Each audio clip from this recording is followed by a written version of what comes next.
नमस्कार।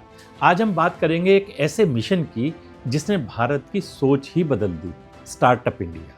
आज से 10 साल पहले तक भारत के लोग एक ऐसे देश के रूप में जाने जाते थे जहां लोग नौकरी ढूंढते थे, लेकिन आज भारत धीरे धीरे नौकरी देने वाला देश बनता जा रहा है। जब भारत आज़ाद हुआ तब हमारे सामने दो बड़ी चुनौतियां थी, देश को संभालना और करोड़ों लोगों को रोजगार देना। हमारे पास युवा थे लेकिन संसाधन कम थे, इंडस्ट्री कमजोर थी, इसलिए ज़्यादातर लोग सर्विस सेक्टर में चले गए। नतीजा ये हुआ कि लोग गांव से शहर भागने लगे, शहर से विदेश जाने लगे और भारत बन गया जॉब सीकर कंट्री। साल 2016 में प्रधानमंत्री मोदी ने एक नई सोच रखी कि भारत सिर्फ टैलेंट देने वाला देश नहीं बनेगा, भारत जॉब क्रिएट करने वाला देश भी बनेगा। और इसी सोच के साथ 16 जनवरी 2016 को स्टार्टअप इंडिया लॉन्च हुआ। इसका मकसद था युवाओं को अपना बिजनेस शुरू करने का मौका देना, रिस्क लेने के लिए सपोर्ट करना और देश में रोजगार पैदा करना। इससे देश में बड़ा बदलाव हुआ। 2016 में देश में सिर्फ 500 स्टार्टअप थे। आज की तारीख में 2 लाख से ज़्यादा स्टार्टअप, 21 लाख से ज़्यादा नौकरियां हैं, तकरीबन 50 नए स्टार्टअप हर रोज़ रजिस्टर हो रहे हैं। भारत दुनिया के सबसे बड़े स्टार्टअप देश में शामिल हो चुका है।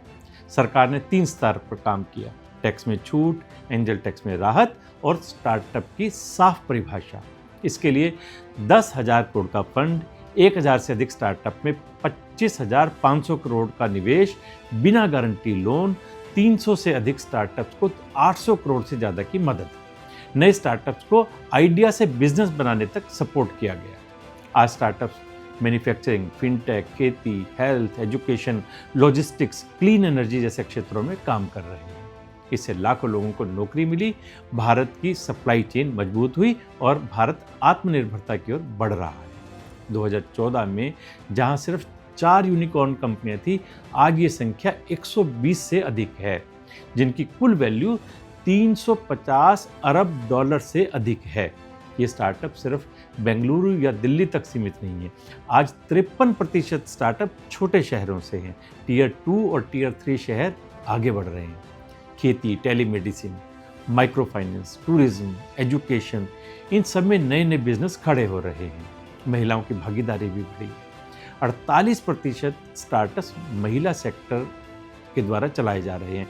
यानी ये सिर्फ आर्थिक क्रांति नहीं, सामाजिक बदलाव भी है।